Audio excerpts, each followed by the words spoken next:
7:48 de la mañana. Le doy la bienvenida a este espacio a William Murillo, director de 1-800 Migrantes, para analizar la ejecución de las políticas migratorias que pondrá en marcha Donald Trump una vez que sea investido como presidente de los Estados Unidos. William, bienvenido, gracias por estar con nosotros.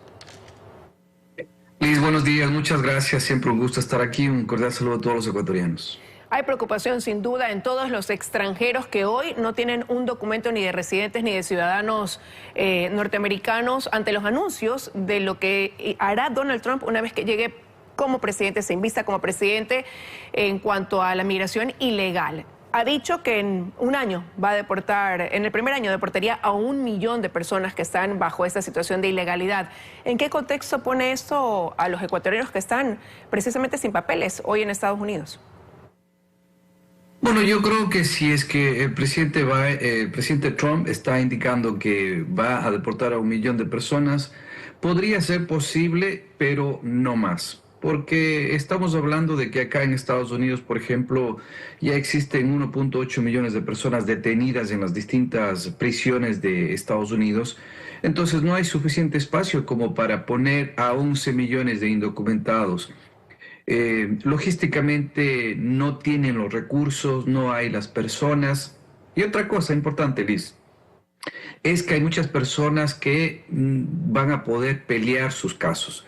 Cuando el presidente Trump habla de que va a deportar, habla a todos aquellos que ya tienen una orden de deportación en firme. O sea, que ya no tienen una apelación, que ya no tienen un debido proceso, que simplemente hay que encontrarlos y los van a deportar. Entre ellos criminales y, por supuesto, un gran número de personas que no se presentaron a la corte y que tienen una orden de deportación.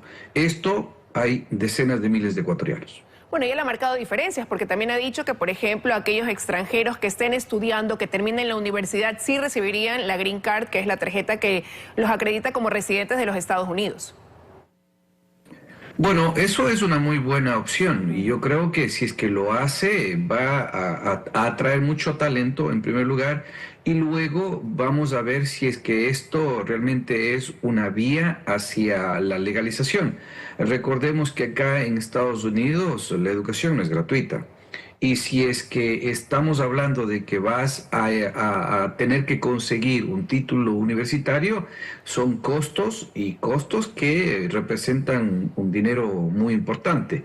Además del proceso de educación, de actualización, de aprender el idioma, de entrar al colegio, de luego entrar a la universidad, sacar tus títulos, eso es algo que va a tomar tiempo, pero evidentemente aquellos jóvenes que sí pueden estudiar ahora, que son pocos porque es un costo bastante elevado y los que no tienen papeles, esto sería un paso muy importante si es que se logra ejecutar. Ahora, lo cierto es que a lo mejor que se debe ir estructurando como una estrategia de gobierno a gobierno. Y lo digo porque ya en su primer discurso, una vez que resultó ganador de esta contienda electoral, Donald Trump dijo que hay que cerrar las fronteras, que hay que hacer que sí, que la gente regrese, pero de manera legal, no como hoy lo está haciendo. Dicho esto, ¿cómo eliminar o convertir ese temor que hoy se tiene, más bien digo, en una estrategia de negociación en la que se le pueda sacar partido o provecho considerando esa relación que hay entre Estados Unidos y Ecuador? Bueno, Liz, recordemos de que la actual frontera sur de Estados Unidos está cerrada. Apenas entran 3.000 personas por día con la aplicación CBP One y esto evidentemente está demostrando de que las políticas implementadas por el presidente Biden han funcionado. No funcionaron lo suficientemente temprano como para que se vea el impacto en las elecciones, pero está funcionando. En las relaciones con Ecuador yo creo que nuestro país tiene una oportunidad de oro para ser muy prácticos.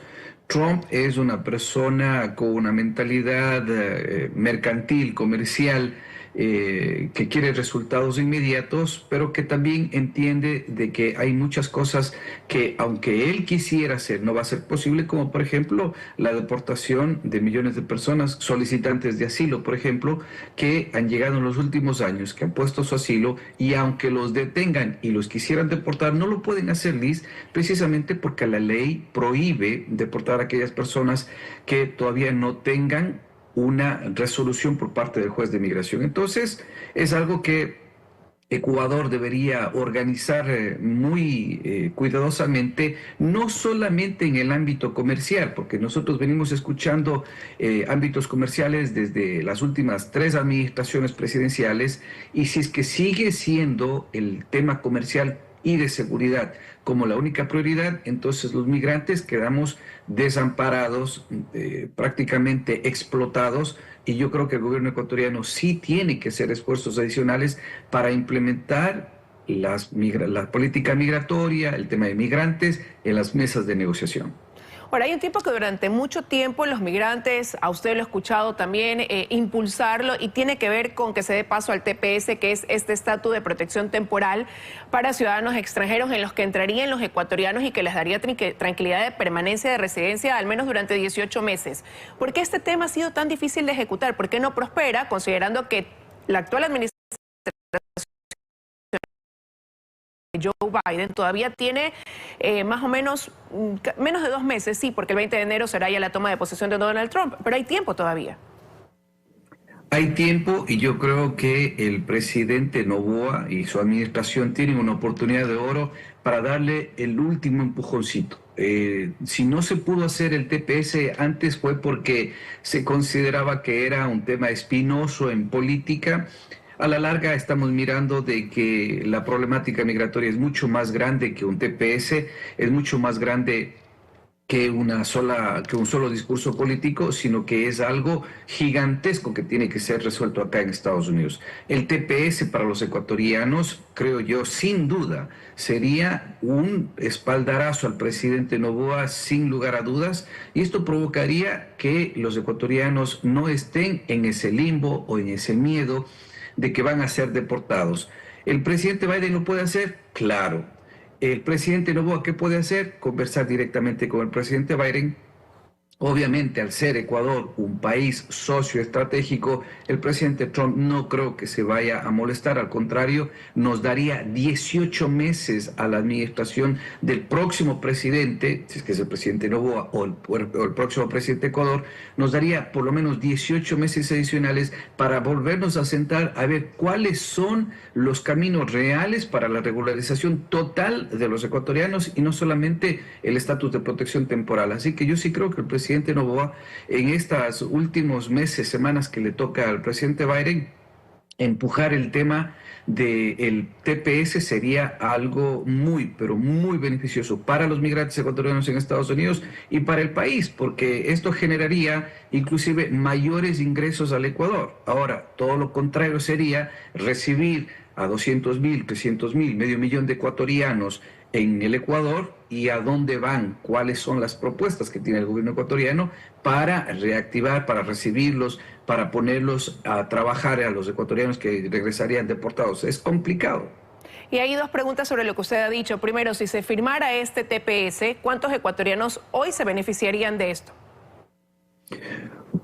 Muy fácil, sobre los 700.000 ecuatorianos serían beneficiados, porque estamos hablando de los ecuatorianos que han llegado en los últimos años y aquellos que ya tienen 10, 20, 30 años y que no han tenido un camino a la regularización, y son los que están en mayor peligro, porque ellos, al no haber tenido un proceso de regularización, muchos de ellos tienen una orden de deportación en firme. Entonces estarían realmente siendo una de las primeras víctimas de estos procesos de deportación del presidente Trump. Y a propósito de eso, considerando esta alta cantidad de ecuatorianos que hoy están sin unos papeles en regla en Estados Unidos, ¿qué pasa si es que Donald Trump sí se va con todo contra los migrantes, incluyendo a nuestros ecuatorianos, si no se logra firmar este estatus de protección? ¿En qué deben ir trabajando entonces ya el consulado, la embajada, el gobierno local, nacional, como plan de contingencia, considerando que pueden sí ser regresados al país?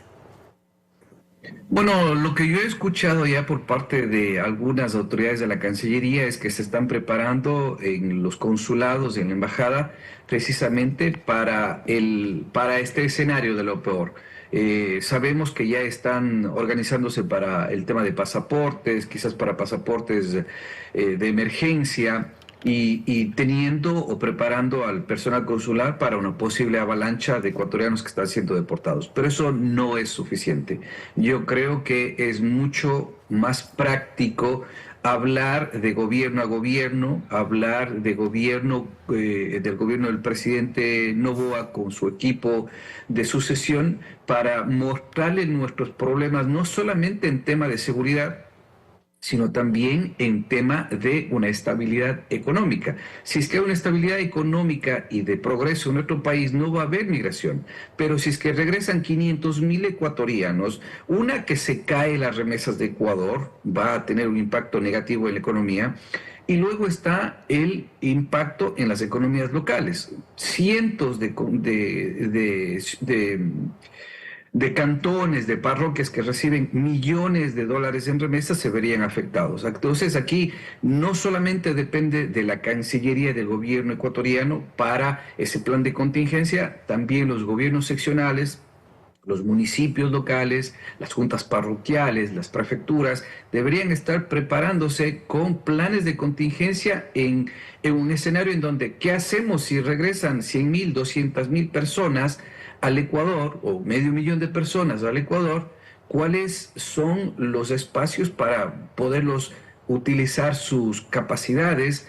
O vamos a trabajar en programas de emprendimientos o de proyectos en conjunto. No es algo que no nos afecta.